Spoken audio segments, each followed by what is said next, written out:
my show. Left her man in the crowd on the floor. Hi guys, it's Yasmin here, and for today's video, we're going to be talking about how I work on keeping my contentment in this crazy life. Most of the people that you would find on the internet are usually searching for happiness through either materialistic things or anything physical objects. It's crazy because it's even embedded in our own country. Life, liberty, and the pursuit of happiness. And happiness is just like this ideal stage in your life where you're happy and you don't want anything to change and you love your life and all those beautiful things. But as I'm getting older, I've realized that that's not necessarily realistic. I realized that I can definitely strive for happiness in certain things, but I definitely want to have a contented life. And happiness kind of creeps people out. Like, have you ever watched those shows where like the person's happy 24/7 and it's the weirdest shit ever? I feel like if everyone achieved quote unquote happiness, it would just be a weird ass world and just not authentic, because then basically it's just saying you can't be sad. Why are you sad? You're living a great life. You shouldn't be sad about anything. It's perpetuating this idea that you shouldn't feel all of your emotions and shut out your negative emotions just because they're negative. Hi guys, it's Ed and Yasmin here. I just wanted to make a few points of what I was saying in this part, because I realized on the flip side, I have been the person to say to stay positive and things like that. I would say it's not when someone's feeling down or feeling, depressed or anything like that. I do, however, tell people when they feel like they have to say something negative towards a person, or if just something negative that would be put out into the universe that's not necessarily the greatest thing for you. And I always tell people, the things that you say about yourself, whether they're like self-deprecating, are things that like go out into the universe, and that's not good for your body. So, as well as sticking to being positive and also being able to feel your emotions, I think it's extremely important to realize what the words that you say hurt people, and the things that you say to yourself hurts you as well, even if you don't necessarily see an instant reaction.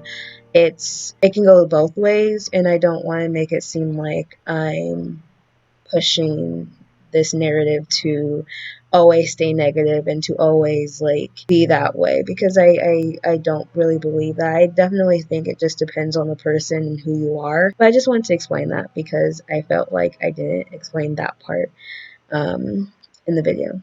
Alright, continue. And that they quote unquote don't do anything for you and it's not healthy is what some people would say, which I completely disagree with. I think feeling your emotions and letting yourself go through the roller coaster of being sad, being happy, being anxious, being all these different emotions that we're so blessed to have as humans, we're supposed to feel them. We're not supposed to shut them down. That's why you see people who bottle up their emotions inside and it just explodes and it's the worst thing possible. So I'm going to show you guys 6 ways that I keep content in this crazy life. Number 1, watering my plants.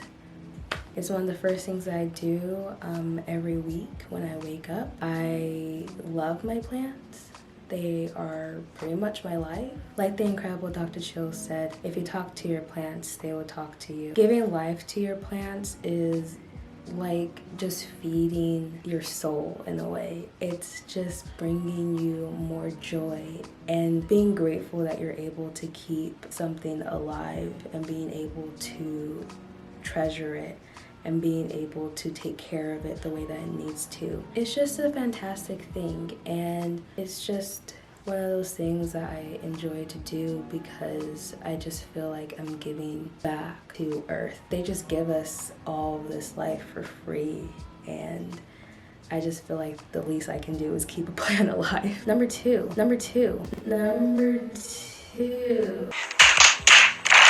My skin routine. I feel like my skin routine is a ritual. Anytime I'm feeling down, like Yasmin, self-care. I go to the bathroom, I wash my face, I just take a deep breath in. I put that serum on, and it's just, I'm instantly at peace. It's like all the negative energy that I was feeling just like completely scrubbed away off of my face and out of my body. I just love feeling like I'm taking care of my skin, even if my skin isn't the perfect skin and it still has acne scars and pimples.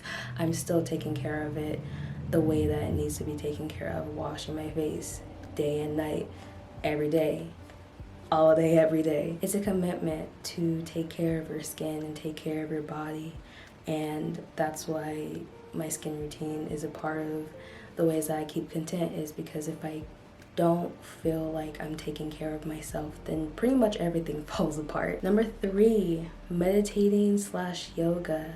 I don't even know where to begin with this. I have been actively meditating for 9 days now. It's gonna be 10 once I'm done with this video. And doing yoga 9 days as well. It's amazing to see how much my mindset and how my body has shifted ever since doing this and ever since incorporating this in my daily routine. It used to be one of the first things I do in the morning, but now it's slowly starting to shift to the things I do at night, which I feel like is a bit better for me because I tend to be stressed out in the morning because thinking about all the things I have to do during the day. But finally getting those things done and ending the day with meditating and yoga just puts me to ease, and it reminds me to just be one with myself and to just check in with myself and to realize what things aren't serving me and what things are serving me. It's just one of those things that I recommend to everybody. It doesn't have to be 10 minutes or 20 minutes or an hour. It can just be 5 minutes. It's just an instant check-in with yourself of how am I feeling? Am I feeling okay? No, I'm not feeling okay. You should allow yourself to feel your emotions and to allow yourself to just be. Number 4, reading. Reading has been a part of my life since I was a child. I was that annoying kid that would just go through the library and pick the thickest book I could find just because it was thick. Don't know what it's about. It's thick, so that means lots of reading. I recall even picking up the 5th Harry Potter book, I believe. Not reading any of the previous ones. I know. Don't come after me. For the past year or 2, I've just been reading nonfiction books and self-help books, which, don't get me wrong, those are amazing and incredible books, but I miss reading and being transferred to a whole nother world. I miss the feeling of being excited to read something and not know what's going to happen afterwards, of being able to indulge in the story and just being excited for each chapter and each page that I turn. I miss that. If you don't know what Book of the Month is, it's a monthly subscription that gives you 5 new hardcover books that you can choose from every month. They just simplify it and it's so easy, and you just look up the book, you look at the description, and you can just decide, do I want to read this book or no? I realize this sounds like a sponsor. This is not a sponsorship at all. I just love Book of the Month, even though I just started using it. Rachel sprinted through the cemetery gate to her car. She clambered into the driver's seat, dripping wet, still holding the ribbon and faded card from the old bouquet she found at the grave. She shoved them into her glove box. The downpour was heavy as Rachel backed out. Yet through the thick, relentless pelting of raindrops against her car, something caught her eye in the rearview mirror. It was a woman standing by the cemetery gate, watching her. When Rachel turned around for a better look, there was nobody there.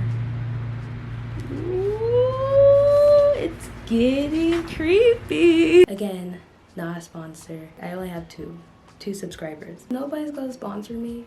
Like, I am not relevant right now. I am talking to nobody. Unless if someone is actually watching this, then hello, hi. Thank you for watching. Number 5, journaling. Journaling has been something that I've done since I was 8 or 9 years old. I just love it. It's one of those things that I don't feel like I have to do every day, but when I do it, it's so therapeutic and it helps me so much. I feel instantly lighter and I just love writing. I love what my thoughts come up with when I'm scribbling down words, and I just love the process of just getting those emotions out of your body and putting them on a paper and just being relieved that it's just out and that you don't need to do anything afterwards. It's just there and you're done. If you just want to get some things off your chest and you don't necessarily want to say anything, journaling is such a therapeutic way to do that. And nobody will know. It's your journal, it's safe with you. There's no issue, there's no problem. So journal, people, journal. Number 6, dancing. When you put on some K-pop music, I swear to God, nothing's stopping me from dancing.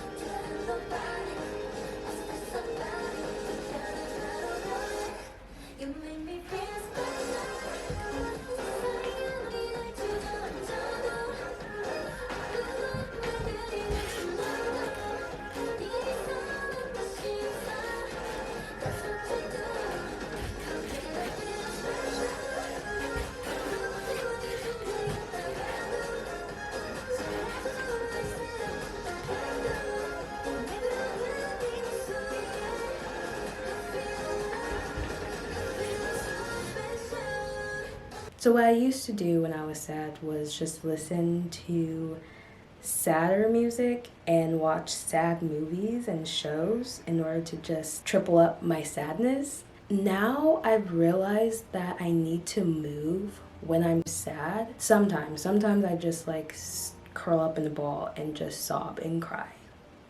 But most of the time I try to move, and dancing is the way that I get my body to move whatever way that I want it to, not caring if it looks good or not, just being carefree and just loving what I'm doing and just enjoying my time is just so therapeutic. I love it because it literally takes out the negative emotions out of my body and I move it out.